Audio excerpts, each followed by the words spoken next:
Hürmetlik vatandaş muhakeme kılımız. Bugün çisak 2019 yıl 11. ayının 29. günü yaptığı cüme. Muhakeme timisi munda hazır dedik İvan Medres. Şangan kanun layihəsiga Prezident Trump imza çekti. Demek bu bir mühim signal bolğanda işki devlet oturusidagi söhbət. Sodi söhbəti ahırlaşdı. Belki bu mühim bir neticeye geldi. Dikkat kılın vatandaş. Şangan kanun layihəsi imza koyuş bu siyaset meselesi. Biz tünükün görüp ettiklik şeylerini Birleşken Devletler Teşkilatı'nın kanun nizamları ve Birleşme Bayanat Cumhur Hükümeti'nin Şangan'a belge vadisi Muşların hemmisi Katar'ı görüp çıktık. Bunların hemmisi siyaset. Kanun bilen siyasetle kanun oynap gelivatkan mesele. Demek Prezident Trump imza koydu bu siyaset. Şangan kanunu imza koydu bu siyaset. Hoş. Sonra söhbeti ahırlaştı. Onun neticesi neme? Təxi bu ilan kılınmadı. Bugün netice çıkan haberde hazır söhbet, ya ki imza koyuş, sonra gelişimi gel. Sonra söhbet gelişimi imza koyuş ne? Birinci ayda Şvitsariyanın Davos şehrinde ötküzülgen halkara yığın mezgilede imza koyuşun talap aldığı değildi haberde. Yani onun keyinki konkret ifadesi kandak oldu, onu aldığımızda görümüz. Birinci ayın 20. günü elçiledi Davos şehirde halkara iktisat münberi yığını. Demek biz sizlerge sözlep geldik ki, ne mi dedi? Aksaray'ın sabık meselesi Steve Bannon ne mi dedi? Cungo'nu bugünkü Cungo kılıp götürüp elip gelgen kişiye. Yak elip gelgen yaş.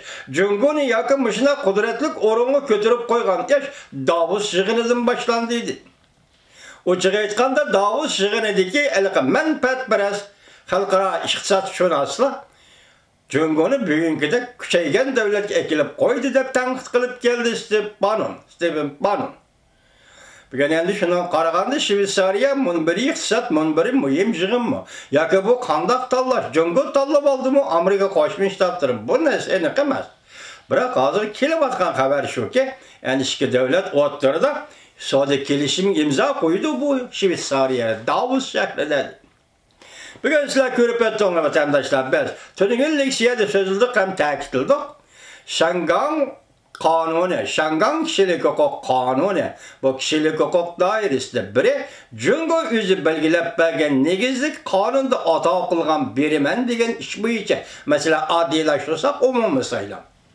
Angliya Cungo Birleşme Bayanatı'da birleşi özünü başkuruş. Demek o bizim tilimizi halkara tildi mesela öğrengen tilimizde öz takdirini özü belgileş. Bunların hem siyasi iş. Soda uğraşı, bu nokol soda uğraşı, soda işi. Hazır İvan Medres ne mi dedi? Demek soda uğraşı ahırlaştı, bir netice geldi dedi. Ondakta, yani ne mi değmez? Başta etkandık, Şangan kanunu imza koyuş, siyaset meselesi. Ondakta siyaset bilen soda bilen siyaset, muşketimki bir yıllık, 2 yıllık Amerika bilen Cungo oturusu ötküzülgen söhbetlerde okşaşlı oturup koyulup geldi mi? Hem şundak deyimiz de hazırki təcilimiz bu için. Çünkü hazır sizin aldığınız sodanın neticesini ve onun kandak imza koyduğu meselesi keyinki iş bop kaldı. Hazırki mühim mesele. Şangan meselesi. Şangan kişilik hukuku meselesi. Endi Uygurca, Tibetçe. Vatandaşlar, ularımı Amerika Qo'shma Shtatları bir nima deydi deb işimiz var. Mesela siz bana qarab qo'ying ki, ma kitap nima deydi deseniz, bu kitap hanuzgacha javdigan qiziq nuqtalar deydi. Buni Jungoning Sinxosha cho'basi demdi, o'qiyamdan kechiringlar. Nashr qilingan kitap javdigan qiziq nuqtalar deydi. Bunda mundaq bir eg'iz gap bor, men keyin buni tarjima qilib kelishim mumkin, anglab qo'ying hozir. 1991 yılı 10. ayının 28. günü Amerika Qo'shma Shtatları Devlet Meclisi'de işki palata 1992 yıllık maliye yılında tashqi munosabatlarga huquq berish qonun loyihasi ma'qulladi. Cungo bu qonun loyihasida Cungo Tibetni qonunsiz egalladi degan bir jumla o'ttirdi. Tushundingizmi? Bir yerden değil, Cungo Tibet'te kanunsuz igelli degen bir cümle oturursa, bu kanun layığı bop kirdi degen gibi.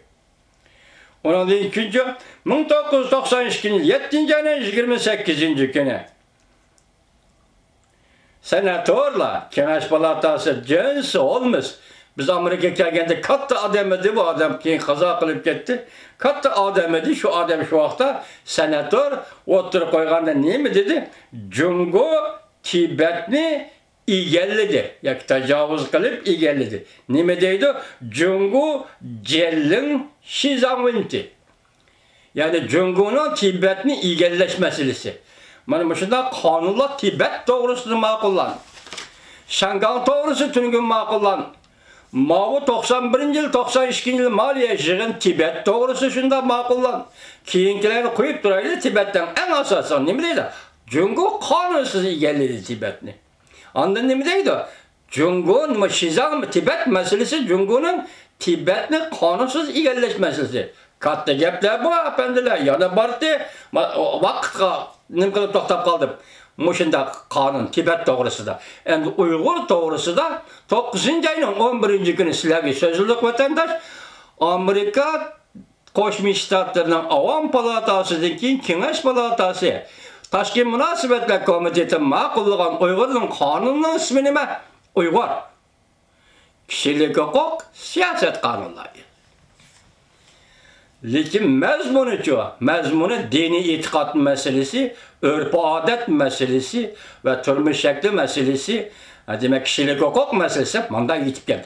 Lekin dikkat kılın ki Uygur kişilik hukuk siyaset kanunları. Bunun mezmunu, Uygurlar doğrusu ki mezmunu, bugünkü Şangal'ın kanunları gidek mezmun derecesiga, tününkü Tibet'ninki de mezmun derecesiga kötürülmedi. Şunu belki saklap duruvatkan buluşu mümkün Amerika Koşmuş Ştatları Devlet Meclisi.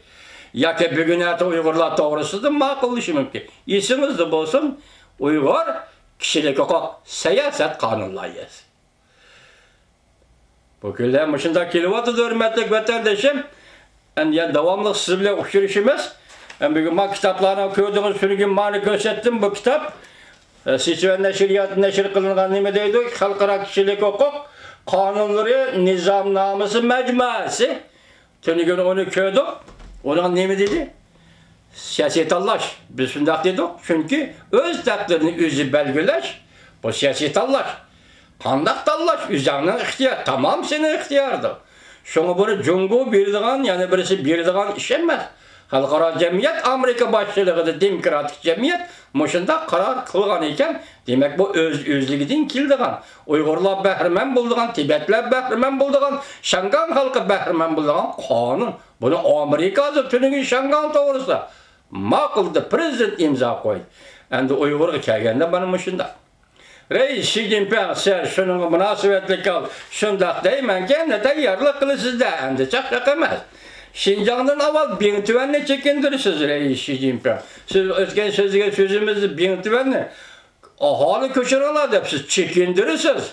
Bütün Bingtüven'le çekindirirsiniz. 70 yıl kurallık köşelük kurallık kıldı kanunsuz. Bu yakta her bir rayon o vakti köçmen Xitay, kurallık köçmen Xitay'dı. Kanunsuz. Uygur bu meselede can tikbel işidir siz bile. Ay hoy, kesikile dediğin kaydı yok. 70 yıl Bingtüven Uygur hükümranlık kıldı. Her bir ayından başka. Bu eğer işler bu Reis Xi Jinping. Vakit kilovatıdan aldığımızdaki yıllarda neymiş buldu. Yani bunu körümüz vatandaşlar. Yani hazır sizlerge Yakup Bey'in tercüme halıda iki kısım okuyumuz.